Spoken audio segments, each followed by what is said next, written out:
Moi boa tarde. Prezadas e prezados ateneístas, inauguramos hoxe un novo curso do Ateneo de Santiago no que pretendemos achegar a cidadanía Compostela un amplo conxunto de actividades e de eventos culturais que, ao igual que nos derradeiros anos, sexan compartidos e seguidos por quen vindes demostrando o voso interese e colaboración ateneísta.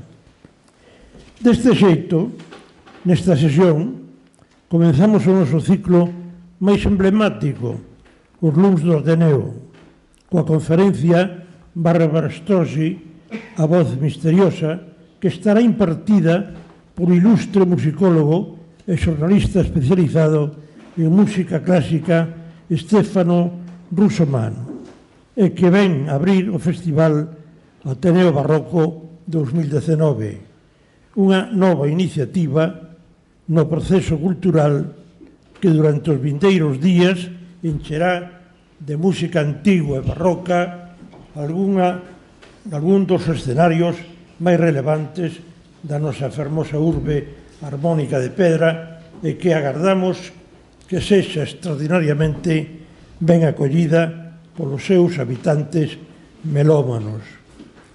Mas non cumpriría deixar de mencionar agora algunha das outras actividades que xa se iniciaron, tales como a exposición de Ricard Terré ou o Rotero a Ribeira Sacra, así como aquelas outras que ao longo deste mes se desenvolverán pola nosa entidade, o Clube de Lectura, que dará inicio o vindeiro día 15, e o Premio de Periodismo Cívico Alfredo Vicenti. En definitiva, cunha múltiple acción conxunta, estamos a facer unha entidade que sexa un referente cultural na nosa cidade, que traballa en rede con outras instalacións e que poida estar ao nivel que esta urbe universal, capital europea da cultura, exixe. A isto agregámonos todos. Grazas pola vosa presencia e de seguido concédolle a palabra a José Manuel González Ferrán, que fará a presentación da conferencia. Moitas gracias pola vosa presencia.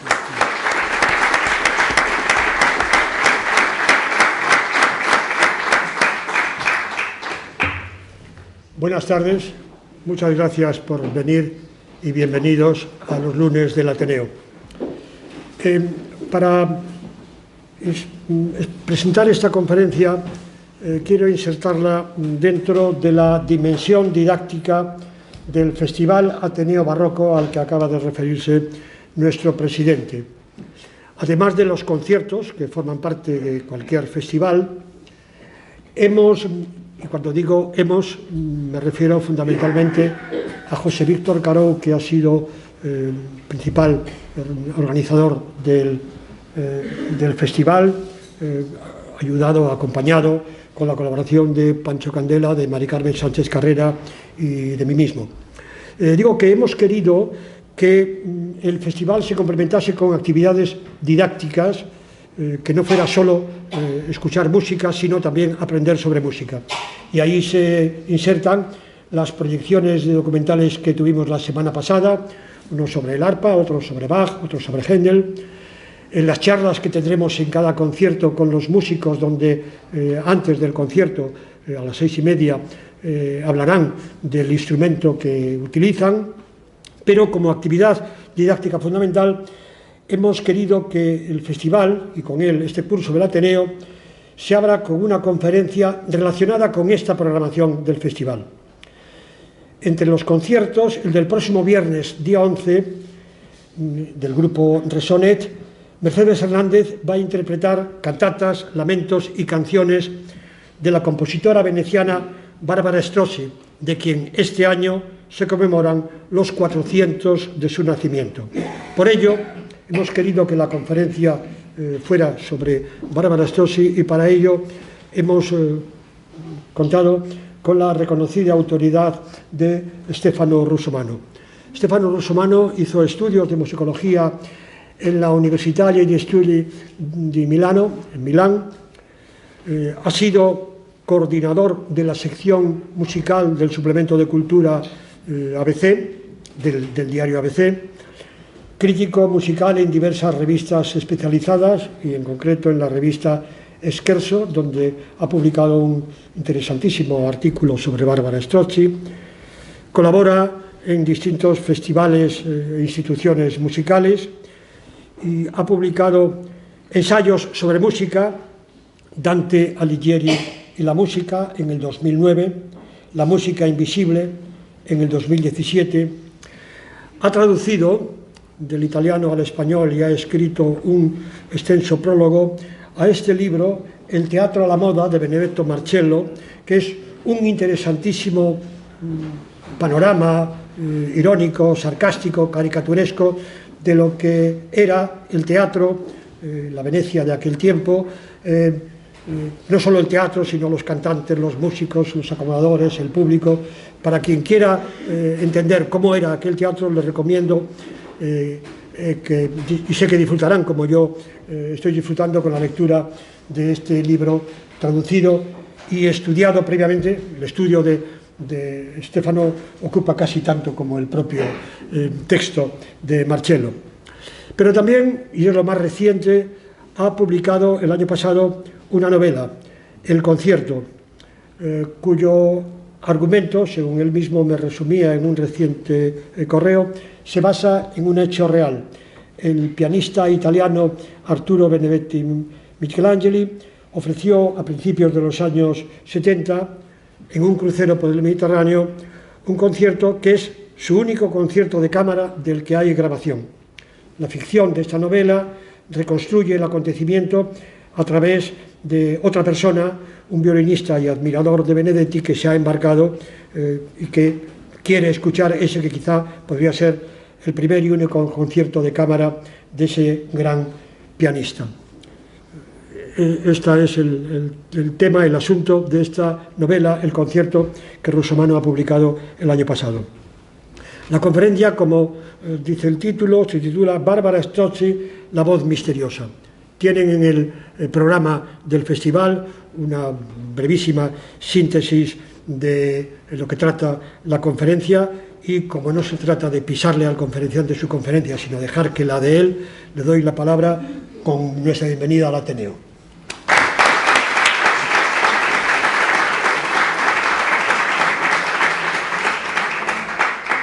Muchas gracias, bienvenidos todos.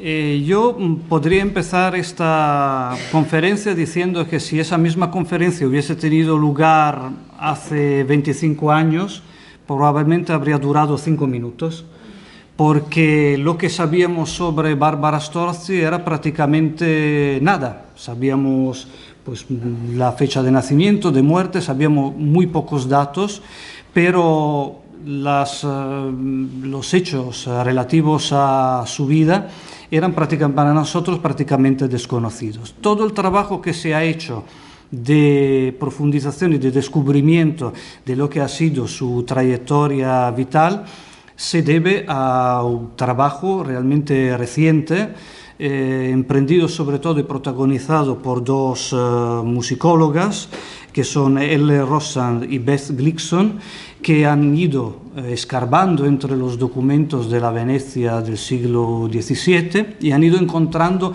mucha información y han ido perfilando, ellas y también otros que se han ocupado del mismo tema, pues un retrato, un perfil de un artista realmente singular. Y digo singular no solo por lo fascinante que va a resultar luego su vida y por lo fascinante que es sobre todo su música. Yo le he querido titular La voz misteriosa porque ante el descubrimiento paulatino que se va haciendo de la vida de Barbara Strozzi, lo que uno tiene la sensación es de que cuanto más la conocemos, más misterioso se vuelve el personaje. O sea que todo lo que vamos descubriendo, que nos aporta información y nos aclara, el lugar en realidad suscita más preguntas, hipótesis, a veces son contrastadas y realmente es un personaje que da esta sensación de que cuanto más nos acercamos a ella, más se nos vuelve misterioso. Bueno, podríamos empezar por las pocas cosas que sabíamos hasta hace poco de Barbara Strozzi, por ejemplo, que había nacido en Venecia un 6 de agosto de 1619. Y lo que sabíamos también es que era hija de Giulio Strozzi. Sobre Giulio Strozzi sí que sabíamos algo más. Está Giulio Strozzi, que es padre de Bárbara. Giulio es un literato, es nacido en Florencia, se traslada a Venecia y es un literato que desempeña un papel muy importante en el nacimiento del melodrama veneciano. El melodrama llega a Venecia en 1637, una compañía itinerante de un cantante y compositor que es Alessandro Manelli decide representar por primera vez ahí una ópera, es decir, pues una acción escénica representada y que tiene pues la música como elemento que va dando paso a los varios momentos, va sosteniendo la acción. Pero lo hace con una novedad, que es la gran novedad con respecto a las óperas pocas que se habían hecho hasta entonces, que lo hace en un teatro público, o sea, en un teatro al que puede acceder cualquiera previo pago de la entrada, o sea, exactamente lo que hacemos nosotros ahora. Antes, las pocas óperas que se habían representado en contextos cerrados, en cortes, para acontecimientos muy destacados. Se habían representado una sola vez, precisamente pues para celebrar una determinada, una boda, podría ser, pues básicamente habían sido bodas, pero habían sido hechos puntuales y a la que solo habían accedido pues determinadas personas. En Venecia, la revolución, y que es la revolución que arrastramos hasta ahora, es que por primera vez el público, cualquiera que pague la entrada, puede asistir al espectáculo. Y el triunfo del espectáculo, o sea, todo el mundo quiere verlo, todo el mundo paga, todo el mundo acude al San Cassiano, y en Venecia pues se empiezan a plantearse el que, bueno, ya no solo que esto hay que repetirlo, sino que hay que construir más teatro, porque esto va a más. Y Giulio Strozzi no participa en este primer estreno de San Cassiano, pero sí participa como autor del texto de la ópera en dos estrenos que se producen, dos aperturas, dos inauguraciones de teatros que siguen pocos años después. Se escribe el libreto de la Delia con música siempre de Francesco Manelli, que inaugura otro teatro veneciano que es el de los Santi Giovanni e Paolo, que será el teatro veneciano más lujoso, seguirá siéndolo también en las décadas siguientes. Y ya no satisfecho, pues en 1641 escribe el libreto para la inauguración del Teatro Novissimo, en este caso es La Finta Pazzia, con música de Francesco Paolo Sacrati. O sea que está realmente en el ajo de todo lo que se está haciendo en el melodrama. Pero es que además Giulio Strozzi era un gran animador de la vida musical veneciana, era amigo de Monteverdi, era junto a Monteverdi miembro de la Academia de los Incógnitos, el mismo nombre del grupo de Amandine Beyer que vendrá a tocar en este festival. Era una academia como las academias venecianas donde se reunían músicos, se reunían literatos, artistas en general, y eran focos pues, de debate, si se interpretaba música, se contrastaban opiniones y muchas veces surgían colaboraciones. Pues una de estas colaboraciones de la Academia de los Incógnitos precisamente une a Strozzi con Monteverdi, con dos, podríamos decir, preóperas porque fundamentalmente el concepto es de la ópera, pero se hacen en un ambiente reducido, y son La finta Pazzalicori de 1627 y Proserpina Rapita de 1630, o sea, fechas anteriores, pero ya se iba cocinando pues experimentos de tipo operístico. Y Giulio, que tiene una hija joven Bárbara, pues aprovecha las actividades de la Academia de los Incógnitos pues para presentar también a su hija y para que cante en las actividades. Todavía jovencísima, canta, pues, consigue muchos éxitos. Nosotros sabemos de estas actuaciones porque en 1635, o sea, y hay que tener cuenta, 1635, o sea, era realmente jovencísima, con 16 años.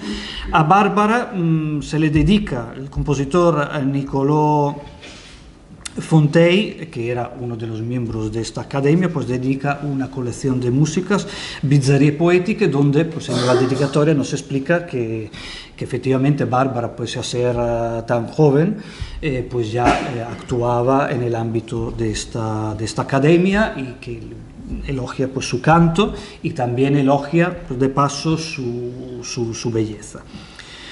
Pues de Giulia ahora sabemos algo más que eso. Sabemos, por ejemplo, quién era su madre. Y su madre era Isabella Garzoni, apodada la Greghetta, o sea, la griega, que era sirvienta en Casa Strozzi. O sea, su madre era la sirvienta de Casa Strozzi, y ella no figura como, pese a heredar el apellido, ella no figura como hija de Strozzi, sino como figlia eletta, o sea, hija elegida, una especie entre hija adoptiva y hija natural. Él pues la tiene en casa, y pese, digamos, a no reconocerla como hija por no estar casado con la sirvienta, ¿no? Entonces pues se inventa esta fórmula de hija adoptiva natural, pero le da lo mejor de la educación que podía recibir una persona en aquella época. Por otra parte, la historia se repite porque Giulio, a su vez, era hijo natural de un miembro destacado de una familia. Los Strozzi era una familia florentina muy importante, muy poderosa, y él también era hijo natural, y había recibido, pese a ser hijo natural, una educación de primera. Lo que luego no le daban era la herencia, o sea, evidentemente lo que uno... Pero evidentemente tanto el padre de Strozzi pues, le dio la mejor educación posible, luego le daban un dinero, evidentemente, pero luego toda la parte del patrimonio se mantenía en la descendencia directa. En el caso de Bárbara esto no ocurre porque Bárbara es hija única, no había más herederos, con lo cual heredará ella. Pero bueno, él, a pesar de ese matiz de escribir hija electa, pues le da la mejor educación, la manda a estudiar con Francesco Cavalli, otro gran protagonista del primer melodrama veneciano. En aquella época en realidad trabajaba como organista en la Basílica de San Marcos, pero ya con las manos en la masa de la organización del melodrama, y se dice que era un muy buen profesor de canto. Pero bueno, a Giulio ya las actividades de los Incógnitos como que le parecen como que no le dan demasiado lucimiento a la hija, porque claro, está la hija, pero es jovencita y están también los demás. Así que dice, bueno, yo me invento otra academia. Esto también era una cosa, o sea, cada uno pues ponía a disposición como salón de su casa, pues bueno, yo fundo, en 1637 funda la Academia de los Unísonos. Ya al término dice que ahí ya pues la música tiene especial relevancia. Y ahí el centro de las actividades evidentemente eran el canto de la hija, pero también, como todas las academias, pues había literatos, había filósofos, había artistas, pintores, y además sabemos que Bárbara además de cantar, ahí conversaba sobre temas de filosofía, de literatura, o sea, lo cual nos da un poco la medida del grado de cultura que tenía la chica. Tenemos en cuenta, pues eso, que tenía 17 y 18 años. Pero claro, al final estamos en la Venecia del siglo XVII y una chica de 17 y 18 años, que es en una academia, entre hombres, hablando de filosofía y cantando, como que la gente no se lo cree mucho.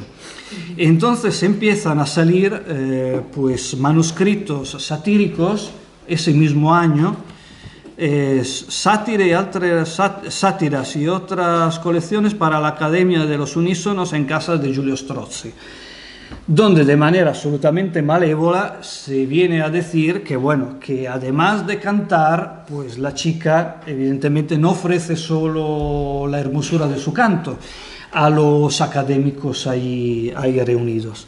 Y aquí tenemos la semilla de un poco el estigma, la malevolencia, la infamia, como queremos luego definirla, que acompañará a Bárbara a lo largo de su vida, ¿no? O sea, de ser una cortesana o una prostituta. Eso ya tenemos, digamos, hay una primera muestra, ¿no? En forma así como de maledicencias lanzada. Este retrato que vosotros veis está pintado por Bartolomeo Strozzi, pintor que en realidad, a pesar del apellido igual al de Giulio Strozzi, no tiene nada que ver con la familia. Era un pintor de Génova, un pintor que se hace fraile, ya todavía joven, entra en el convento, luego tiene que salir para cuidar de la madre que ha enfermado, y bueno, ya una vez que ha salido, pues se da cuenta de que la vida fuera es más divertida que la vida en el convento, entonces decide no regresar.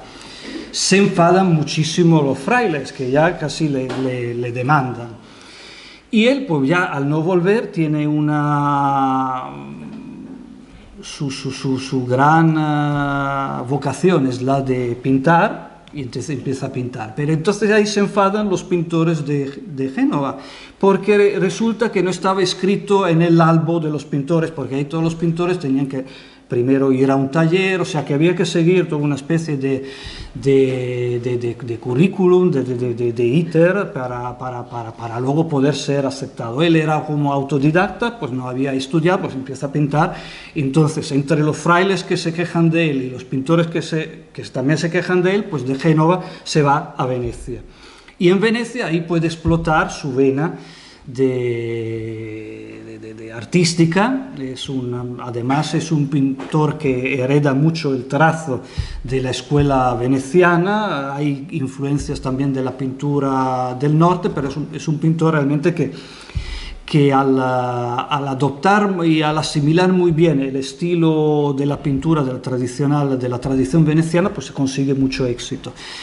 Y consigue mucho éxito, bueno, bien con cuadros de tipo religioso, pero sobre todo como retratista. Y evidentemente debía ser un retratista que estaba muy bien relacionado con el ambiente artístico, porque tiene este retrato de Giulio Strozzi, pero aún más conocido, los que conocéis Monteverdi, conoceréis este retrato, que es el retrato que casi siempre se utiliza, uno de los que más se utilizan para cuando se trata de hablar de Monteverdi. Bueno, este retrato también es de Bartolomeo Strozzi, lo cual nos dice también que evidentemente esto debía de ser un círculo de amistades, y que sabemos que Giulio Strozzi y Monteverdi eran colaboradores, y posiblemente pues a través de estas relaciones artísticas de amistad, pues él fue un poco haciéndole retrato a varios artistas. Y ahora pasamos a otro retrato, más bien singular, hecho por Bartolomeo Strozzi. Y es un retrato que nos interesa muy de cerca, que es este retrato. El cuadro se titula, pues, Intérpretes de Viola da Gamba, y efectivamente está una chica con una viola da gamba, pero no es precisamente eso lo que más llama la atención del que ve el dipinto, ¿no? Porque la chica pues tiene un pecho descubierto, evidentemente todo el retrato lo que nos hace es subrayar la sensualidad del cuerpo de la mujer, además bueno, en esa línea también de esas bellezas venecianas, como muy redondas, que vemos por ejemplo también en Tiziano, que vemos en Giorgione. Además es una chica que nos mira, ¿no? Con lo cual te llama, parece interpelar directamente, digamos, al oyente. Bueno, este retrato, que más o menos está fechado en 1639, a partir de los años 80, sobre la base de una serie de argumentos bastante convincentes, pues se considera un retrato de Barbara Strozzi. O sea que esta sería, es una hipótesis, pero digamos que es una hipótesis verosímil, que esto sea el retrato de Barbara Strozzi. Pero claro, uno lo ve y dice, bueno, para ser una chica que, digamos, una intérprete de música, dice, pues vaya retrato que le han hecho, ¿no? Porque no, con un pecho descubierto, o sea, es un retrato llamativo para lo que es un intérprete de música. Y este retrato es una también de las bases que se han utilizado para, digamos, apoyar la idea, la tesis de que Barbara Strozzi, bueno, fue compositora, cantante, pero fue también cortesana, porque efectivamente esta es una... Hay muchos retratos de cortesanas de esta época que utilizaban esa técnica, o sea, de dejar descubierto un pecho y tapar el otro. La cosa, bueno, podría ser así de fácil, pero no es así de fácil. Porque esta tipología de retrato tiene un antecedente muy claro en este cuadro, que es un cuadro bien anterior, es de un siglo antes, que es la Flora de Tiziano. Es un cuadro de 1515, pero era un cuadro bastante conocido, una tipología también bastante conocida porque se habían hecho muchas copias, sobre todo en grabado, o sea que era un cuadro que posiblemente nuestro Strozzi pintor pues hubiese tenido en cuenta. Esta es la Flora de Tiziano, pero el título no es original. Lo han llamado así porque la chica tiene unas flores en la mano, entonces a partir de ahí han deducido que podía ser una representación de la diosa romana. Nosotros no sabemos el título. Una de las posibilidades es que también sea el retrato de una cortesana, y lo cual encajaría pues también en este tipo de tipología. Pero se observó que tiene este cuadro un detalle muy curioso. O sea que la chica en la mano de las flores pues tiene un anillo de casada. Y lo de la cortesana y de la casada pues no casan precisamente, ¿no? Y dice, ¿cómo entonces se puede explicar? Pues la explicación, la tuvo Panofsky, es que en realidad esto no sea la representación de una cortesana, sino que sea un símbolo nupcial. Puede chocar, porque efectivamente, bueno, pasar de la representación de una cortesana a un símbolo del amor nupcial, pues la verdad que hay bastante trecho. Y entonces, ¿cómo se justificaría la imagen? Pues esta imagen sería un símbolo doble. O sea, el pecho, digamos, cubierto representaría la castidad. O sea, la mujer de cara afuera. Y en cambio, el pecho descubierto representaría pues la voluptuosidad, ¿no? Y pues, de cara al marido. O sea que reuniría, digamos, las dotes ideales de la mujer, o sea, casta, digamos, hacia afuera y en cambio voluptuosa hacia adentro. Ese tipo de representación lo tenemos también, pero ya desdoblado, en el amor sacro y en el amor profano de Tiziano. Bueno, otro cuadro realmente muy complicado de interpretar, pero ahí tenemos una mujer vestida, que por cierto es la misma que aquí, y luego tenemos una mujer desnuda. Y este cuadro se supone que fue un regalo de bodas, o sea que también pero en este caso desdoblado, la mujer vestida y la mujer desnuda serían una representación, digamos, de la mujer, de la esposa ideal, ¿no? Y aquí la tendríamos, en cambio, pues habría hecho una especie de mezcla, ¿no? Teniendo un pecho descubierto y otro tapado. Pero vemos como en realidad a partir de un cuadro nosotros podemos sacar lecturas bastante distintas. Otros aspectos que llaman la atención y sobre los que volveremos son, por ejemplo, que la chica no tiene precisamente una expresión coqueta, ¿no? Más bien parece o seria, ensimismada, un poco melancólica. Y el cuadro, también en la estela un poco de los Giorgione y de los primeros Tiziano, aunque haya pasado un siglo, es también un poco enigmático, porque quizá no se vea bien, pero aquí hay un violín. Y aquí hay una partitura para dos instrumentos, uno la viola da gamba y el otro el violín. O sea que el cuadro también nos está sugiriendo que hay una segunda persona que no sabemos si tiene que llegar, si acaba de irse. Puede ser un hombre. Podríamos también entender que la chica lo que está diciendo es que está buscando a alguien que toque con ella, y también nos daría para suponer muchas cosas. Pero realmente estamos ante un cuadro que es más complicado de leer de lo que parece a primera vista, aunque nosotros lo veamos y parezca realmente no querer esconder absolutamente nada.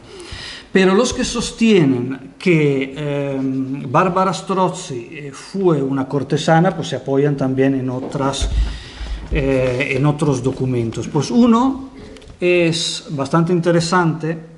Forma parte de una correspondencia entre Antonio Bosso, que era hombre de confianza de Carlos II, el duque de Mantua, que estaba como embajador, digamos, del ducado de Mantua en Venecia. Pues en 1655 le manda a Carlos II, al duque, pues una carta que no tiene desperdicio. Y entre las otras cosas, pues claro, estos eran informadores que estaban ahí pues contando lo que pasaba, pero a veces contaban cosas de relevancia política y a veces era puro y duro cotilleo. Y escribe Antonio Bosso: Barbara Strozzi le dedicó a la archiduquesa de Sprüch, que en realidad es Brunswick, una parte de sus músicas, y Su Alteza le ha regalado el otro día una cajita de oro adornada con rubíes y su retrato, y un collar de perlas también en oro con rubíes, del que dicha señora se precia y alardea, poniéndolo entre sus dos bellas y adorables tetas. ¿Y qué tetas? Claro, uno dice, bueno, era una correspondencia privada y entonces, pues bueno, se le fue la mano y le salió un comentario no del todo a tono. Pero incluso en correspondencia de este tipo, privadas, es verdad que siempre se respetaban determinados códigos y además se puede comprobar en el resto de la correspondencia. Y se ha argumentado que difícilmente el Bosso habría utilizado un lenguaje tan grosero de no haberse tratado de una cortesana, o sea que realmente habría chocado, incluso en una conversación entre un embajador y un duque, que él se hubiese dirigido en estos términos a una mujer si ésta no hubiese sido una cortesana. Bueno, estamos en el campo de las hipótesis, pero efectivamente, si luego buscamos en más correspondencia, cuando habla de cortesanas, efectivamente se pasa. Y en cambio, cuando habla de otras mujeres, no. O sea que efectivamente esto podría sonar como un una posible prueba, ¿no? Por otro lado, efectivamente nosotros no tenemos ninguna prueba directa de que Bárbara fuera una cortesana. Y lo que sí que tenemos es la evidencia de que era una mujer que no encajaba en las normas socialmente establecidas, ¿no? Ya hemos visto que había recibido una educación de primer orden, que podía hablar de filosofía con filósofos, que cantaba estupendamente, que tocaba el laúd, y que evidentemente pues esto ya era como, al no encajar en lo que, digamos, el papel de la mujer en lo que la sociedad se esperaba de ella, pues lo primero era la difamación, ¿no? Entonces, pues lo primero que se dice es, bueno, si se reunía ahí en la academia, pues dice, bueno, se reunirá, porque ahí, pues vete a saber lo que estará haciendo. Y posiblemente, pues esa simplemente fuera una reacción, es también posible, ¿no?, de la gente, pues ante una mujer que efectivamente no encajaba en lo que eran los códigos establecidos. Y además no encajaba no solo por eso, sino por otras razones. Por ejemplo, sabemos, y hemos descubierto, pues esto es también de los descubrimientos recientes, relativamente recientes, que Bárbara tenía 4 hijos, pero no tenía ningún marido, o bueno, por lo menos no hay constancia de que estuviese casada con nadie. O sea, esto ya, bueno, era un hecho llamativo. Escarbando, pues nosotros hoy sí que sabemos quién es el marido, y también sabemos efectivamente por qué no se sabía que era el marido. Y el marido era un aristócrata veneciano, es Giovanni Paolo Widmann, que por supuesto estaba casado con hijos, con lo cual evidentemente pues estamos otra vez, y esta es la historia otra vez que se repite, ¿no? Otros hijos naturales en este caso pues del señor Widmann. Era una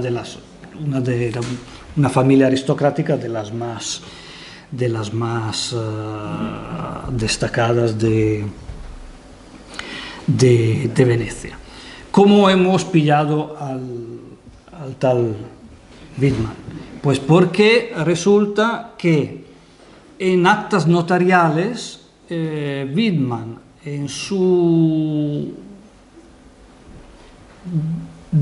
concede a 3 hijos, o sea, 3, y los hijos son 4, queda también el misterio de quién fue, si es el hijo de otro, pero a 3 hijos le concede pues una suma de dinero. Era a los 3 o 2 de ellos, una se hace monja y el otro se hace cura, pues bueno, de repente, pues, evidentemente fuera de la sucesión, pero él también pues da una suma de dinero. Pero no solo, sino que este señor,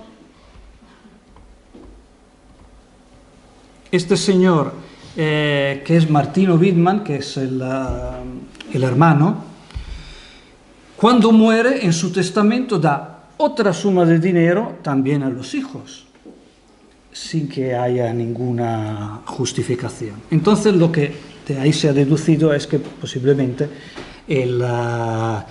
los tres, por lo menos, 3 de los 4 hijos de Bárbara fuesen hijos naturales de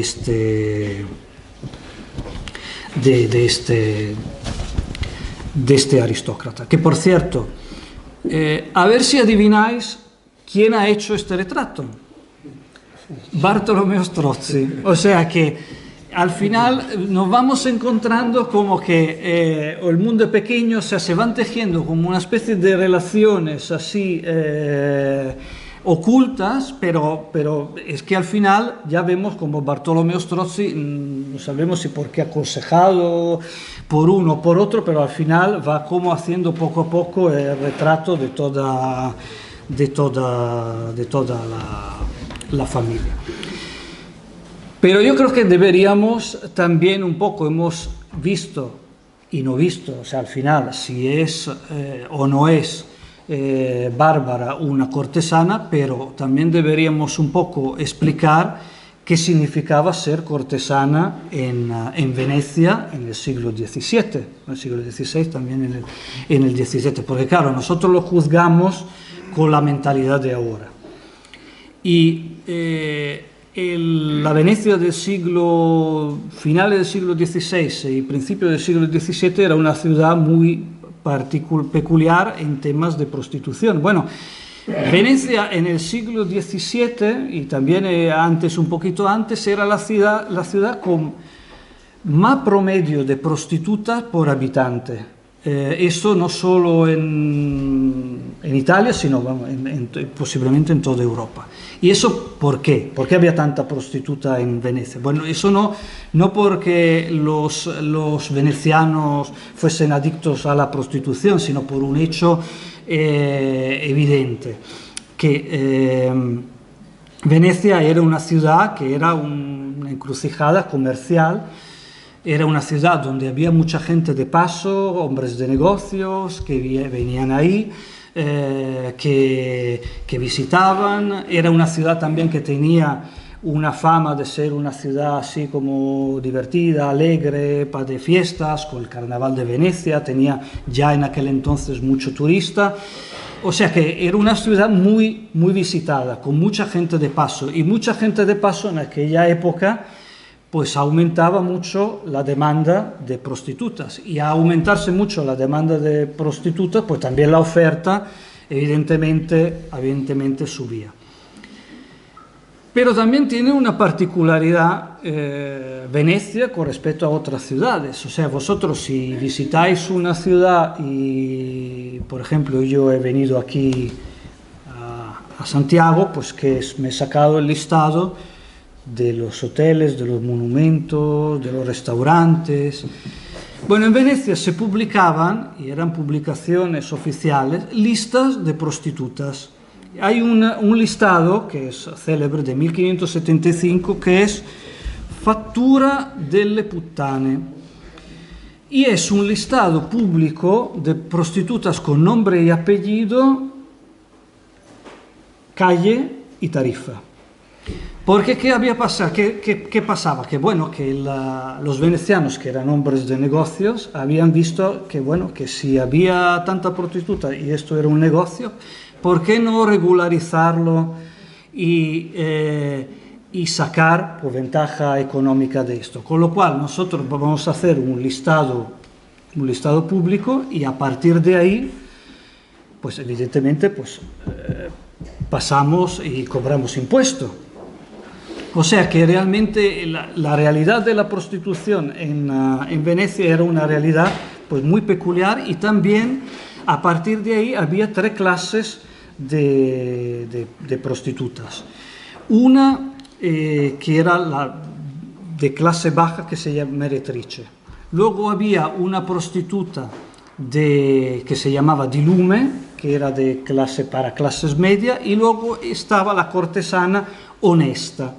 La cortesana honesta es un poco parecida a la que nosotros diríamos la geisha japonesa. O sea, era una mujer, solía ser una mujer muy culta, una mujer que evidentemente se prostituía, pero que también era capaz de mantener un discurso era de alto nivel, con una preparación cultural muy alta.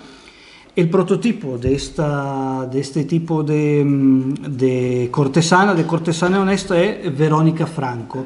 Tenemos este retrato de Verónica Franco que es, bueno, nosotros pensamos, en el caso como de Strozzi, que es Verónica Franco. El título no se corresponde, pero es muy probable que sea Verónica Franco. Verónica Franco había publicado 2 libros de poemas, o sea, que se dice pronto, o sea, que era realmente una mujer muy culta y se movía en clases muy altas, o sea, sus clientes pues eran embajadores, eran aristócratas, cardenales también, o sea, se movía en alta esfera. Eso es esta distinción porque de ser cortesana, Barbara Strozzi se enmarcaría evidentemente en este tipo de cortesana, o sea, una mujer evidentemente culta. Además llama la atención, ¿no? Cortesana honesta, ¿no? O sea, que era una cortesana que, digamos, tenía una especie de aceptación, ¿no? Social o de reconocimiento por lo menos de su nivel cultural. O sea que, en todo caso, si estuviéramos hablando de una cortesana, pues estaríamos hablando de este tipo de cortesana que se daba en la Venecia de aquella época. Pero bueno, realmente no sabemos a ciencia cierta si realmente fue prostituta. Si nosotros, además, sabiendo la historia de Widmann, volvemos atrás, podríamos reinterpretar este cuadro de otra manera, porque nosotros, bueno, sabemos que Bárbara tiene su primer hijo en 1642. Posiblemente pues la relación con Widmann hubiese empezado algo antes. Puede que también en la fecha del cuadro. El cuadro es 1739-1640. Sabemos que este tema de la flora de Tiziano tenía un simbolismo nupcial. Y si en realidad Bárbara lo que nos quisiera decir es que en el fondo ella espera a un marido ausente, que sería el violín, que evidentemente no puede aparecer por razones obvias, y que todo esto tuviese un trasfondo en realidad bastante más, si queremos, amargo también, ¿no? De que en realidad esto hasta podríamos interpretarlo, pues eso, como una especie de declaración de fidelidad hacia pues una pareja, porque evidentemente no puede estar ahí por razones obvias, y que está representado por ese violín que está ahí abandonado por alguien que se ha marchado. Bueno, ya lo que os decía, realmente cuanto más conocemos a Bárbara y más misterioso se nos hace el tema, porque realmente cada elemento que nosotros tenemos da pie para que lo podamos interpretar de forma distinta y que realmente no lleguemos a una conclusión definitiva. Pero eso nos hace realmente más fascinante el personaje. Lo que sí sabemos, por ejemplo, es que Bárbara, precisamente en 1642, cuando tiene su primer hijo, le hace un préstamo a Widmann, al marido, y le presta 2.000 ducados, a unos intereses desorbitados. Ahora, todo es también, el tema es como raro, ¿no? Porque que ella, que además luego se quejará de tener poco dinero, le hiciese un préstamo a un aristócrata, que bueno, eso no significa que tuviese dinero, porque había aristócratas en Venecia que no tenían un duro, pero iban como los hidalgos españoles, ¿no?, presumiendo de casta. Que le preste 2.000 euros a unos intereses muy altos, ¿qué puede significar? Pues esto también entramos en el campo de las hipótesis. Por ejemplo, que esto fuera en realidad un subterfugio para que Widmann le pasase una cifra para mantenerla y para mantener al hijo. Esta es una posibilidad, pero vemos como con todo lo que tiene que ver con Bárbara se tiene como lecturas como absolutamente raras, porque efectivamente la situación era rara. Y luego, bueno, podríamos contar por muchas cosas. Bueno, la propia Bárbara luego se sacaba un dinero también prestando, con préstamos de dinero. Y también ahí podemos hacer pues una observación bastante interesante, porque lo normal, no se daba siempre, pero era que los músicos se prestasen entre ellos. O sea que cuando tú prestabas dinero, salvo que fueras un usurero o un banquero, pues evidentemente pues ahí prestabas a todo el mundo. Pero lo que se solía dar en Venecia, examinando las actas notariales, es que los músicos se prestasen entre ellos.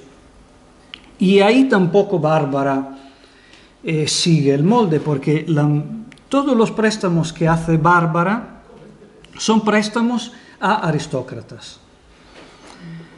¿Y esto qué nos puede decir? Pues eso nos puede decir que realmente su ambiente no era el de los músicos profesionales, pero era realmente donde ella se movía, era en este ámbito reservato, en este ámbito de música para círculos selectos, para pocos íntimos y elegidos, para todos de clase alta, que realmente fue su mundo. Y nosotros, por ejemplo, no tenemos testimonios de conciertos de Bárbara públicos, ¿no? Realmente fue su ámbito, y también esto, bueno, un poco nos da cuenta, nos explica también el refinamiento extremo de Bárbara en su música, que es maravillosa, y además vosotros tendréis la posibilidad de escucharla en este festival. Es realmente una gran compositora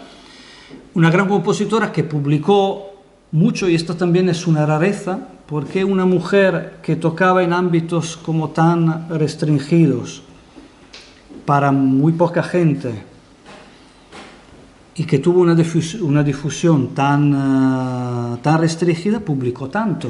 Bueno, se puede decir, publicó tanto precisamente porque quería que se conociese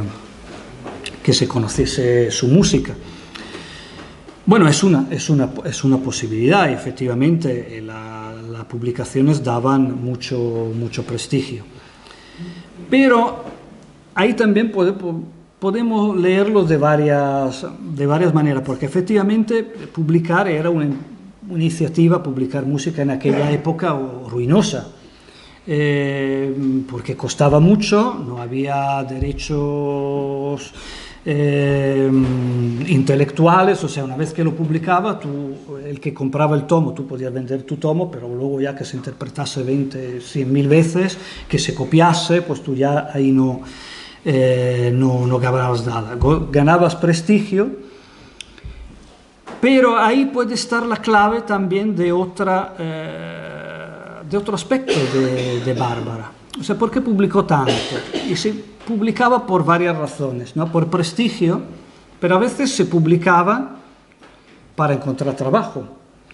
Si nosotros vemos una pubblicazione, esto es Diporti d'Euterpe, ovvero Cantate Ariete voce sola di Barbara Strozzi, all'illustrissimo signor Niccolò Sagredo. A ver, llama la atención una cosa, que lo más grande es el señor al que se dedica la obra. No es como nosotros que ponemos primero el autor, luego el titular y luego bueno, la dedicatoria la ponemos dentro. Aquí lo más grande es la dedicatoria, luego el título de la obra y luego pequeñito viene la compositora. O sea que a veces realmente se publicaba para dar a conocer la propia música, pero sobre todo para dedicárselo a alguien. ¿Por qué? Hay tres posibilidades. Una posibilidad es que el que dedicaba pagaba. O sea, tú dices, bueno, yo quiero publicar un libro, no tengo dinero. Soy un compositor bastante prestigioso, pues ¿qué hago? Pues le digo a un señor con mucho dinero que saque el dinero, yo le hago una dedicatoria maravillosa, una introducción con un peloteo así descarado diciendo que es un maravilloso, pues a mí me paga él la publicación y él tiene ahí una dedicatoria magnífica de un compositor con mucho prestigio. Esta es una posibilidad. Pero había también otra posibilidad, que tú dedicaras a alguien para conseguir un favor. Y aquí entra pues una posibilidad que efectivamente que ella publicara. ¿Por qué? Para conseguir, pues por ejemplo, un empleo estable. O sea, que efectivamente pues estaba muy bien tocar en estos círculos de la aristocracia, pero bueno, un trabajo asalariado a las órdenes de gente importante, bueno, tenía también su importancia y puede ser una justificación de por qué Bárbara publicó por tantos opus. Si lo hizo con esta intención, le salió mal, porque efectivamente nosotros sabemos que no la contrataron en ningún sitio, desde luego ninguno de las personas. La duquesa de Brunswick le regaló, eso sí, el collar esto de que hemos visto antes y la cajita con los rubíes, pero no le dio trabajo. Y ya, bueno, lo último que sabemos de Bárbara también está envuelto un poco en el misterio. Y con esto ya concluyo esa vida, sí que evidentemente fascinante, pero yo creo que de todas maneras más fascinante es ella y su música. Pues Bárbara fallece en 1677, pero en Padua. Ahora, en mayo de 1677 un documento la ubica todavía en Venecia y no sabemos realmente por qué ella de Venecia se fue a Padua, que era bueno, la segunda ciudad de la República de Venecia, pero no dejaba de ser ya una ciudad alejada de lo que era realmente el centro artístico. ¿Por qué se fue? Bueno, una posibilidad es porque estaba mal, y efectivamente si uno está mal, Venecia es el último sitio, es el sitio menos saludable que hay por el tema de las marismas, del agua de los canales, las aguas estancadas, el hacinamiento. O sea que una de las hipótesis, básicamente la única realmente que nosotros podemos hacer es que al no estar bien, pues decidiera ir a tierra firme y moverse en una ciudad, pues que era una ciudad importante, pero ya una ciudad desahogada, más con respecto a Venecia. Y lo que sabemos, eso sí, es que en septiembre ella está en Padua y el 11 de noviembre de ese mismo año fallece. Fallece, no sabemos por qué, pero bueno, en el fondo, pues Bárbara murió como vivió, o sea, en el medio de ese misterio, ¿no?, de estas hipótesis que la rodean y que sin embargo le dio para poder escribir una música y para llevar adelante una carrera tan difícil por ser mujer. Ella lo dice en su Opus 1, dice, bueno, publicar un libro de música es difícil, pero aún más difícil es publicarlo siendo mujer. Pues ella llevó adelante una carrera de cantante y compositora con todas las dificultades, con todos los prejuicios que esto acarreaba y con todos no sabemos si las maldicencias, los chismes sin fundamento o con fundamento, pero también que arrastró a lo largo de la vida. Pero yo creo que es interesante enfocar esa vida casi tan sui generis, pero sobre todo para disfrutar realmente una música que es una música maravillosa, que la sitúa realmente al nivel de los mejores compositores de su época. Pero yo creo que más allá de eso, escucharlo también sabiendo todo lo que significó y supuso su vida y todo lo que todavía queda por saber y por aclarar y elucidar, pues nos hace también más entrañable luego la escucha y la audición de su música.